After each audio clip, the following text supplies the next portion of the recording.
Hello and greetings from Percentilers. My name is Mayank and you are watching 50th video of 100 LRDI challenge for CAT 2020. With this, we complete our half century in the LRDI set. So before I start guys, I wish to thank you from the bottom of my heart for showering so much love to me and my team and really liking and appreciating my efforts and my way of explanation.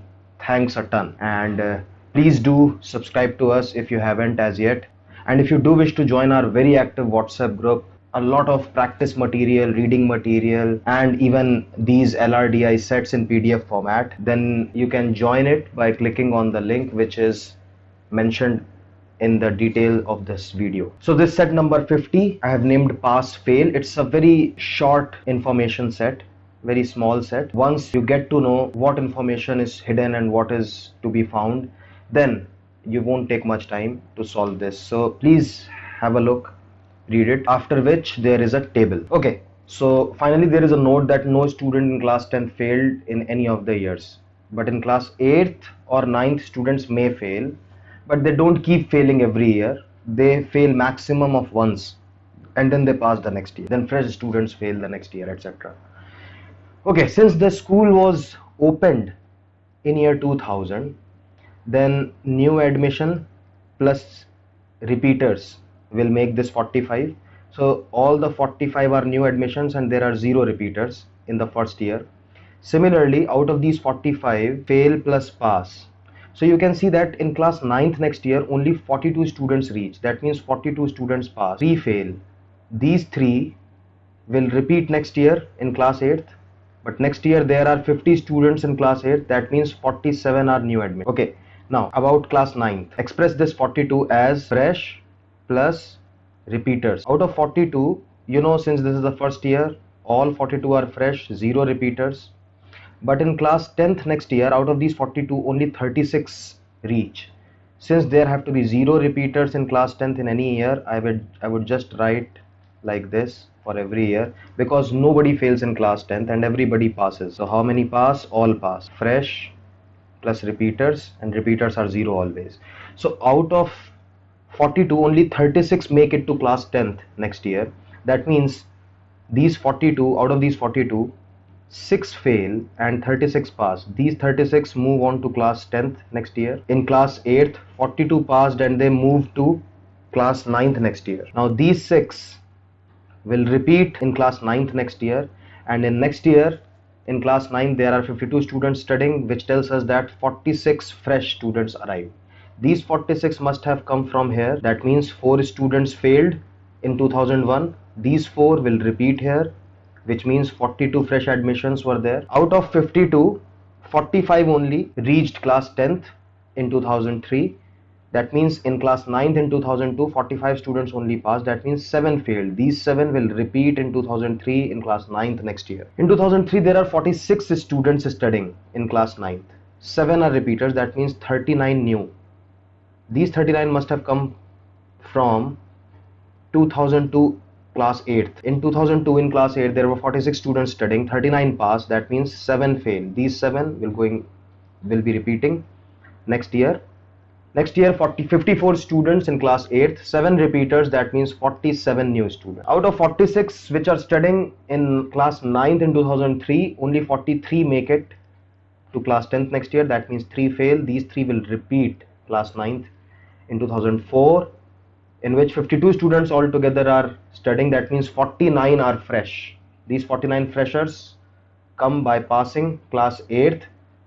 So 49 students passed class 8th exam in 2003. There are 54. That means 5 fail. These 5 are going to repeat next year. That means 45 new admission. Now since we do not have the data after 2004 for class 9th and 10th, we cannot talk about what happened to these 50 students who were studying in 2004 in class 8th and these 52 students who were studying in class 9th in 2004. So you saw that the table looked complete, but that there was a lot of hidden data and a lot of clarity that you needed to get. So in my experience, whenever I discuss this question, a lot of people get stuck and they take their own time. So everybody has their own learning curve. So if you are facing some problem in understanding this, maybe I was faster than your receptivity. So you can pause the video or maybe rewind and see this entire process again by pausing after every some time. So only if this entire work is absolutely clear, crystal clear to you, only then should you move to the next slide, from which we are starting with the questions. This is the first question. The work is already done, as you can see. So how many students joined the school from year 2000 to 2004? As you know that students join only in class 8th. So we need to add these numbers. Since you can see that all the numbers in the options have different unit digits, so we can only add up the unit digit to get to know which option is going to be our answer.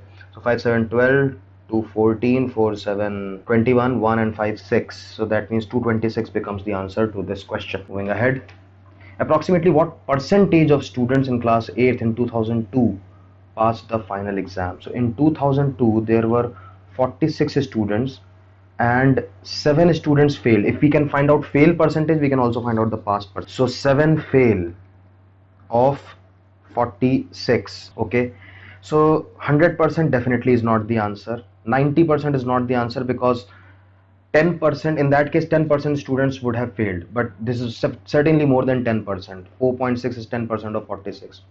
Now 80 should not be the answer, because in that case 20% should fail, and 20% of this is more than 9, but only 7 students fail. So I think without any calculation, by the process of elimination, we can figure out that 85% of the students passed at class 8th in 2002. Third and the last question, what percentage of the students who joined the school from 2000 to 2002 passed out of the school in 2004? So the sum of these three numbers is the number of students who passed out from the school from 2002 to 4. Okay, so it is 81 plus 43 is 124 students passed and left the school, and how many joined is 134. Out of 134, 124 passed, so 10 failed out of 134 who joined the school.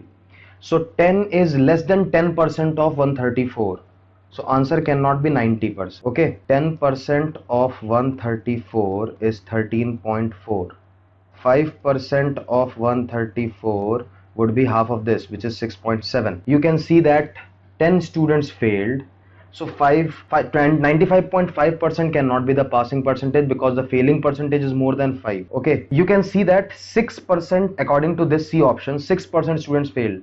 If 5% is 6.7, 6% cannot be 10, since 10% is 13.4, 1% would be 1.34 or maximum 1.5. So if you even find out 6%, it will come out to be 8 maximum, not 10. So by the process of elimination again, 92.5% becomes the answer. So this was a reasoning based DI set, so in which there was a little bit of calculations also in terms of percentage, but 90% job was to figure out the reasoning and figure out these numbers. So I hope you understood this question. Okay guys, so that would be all. I hope you liked my presentation and explanation. Please do comment any positive criticism, any word of appreciation, and any suggestions.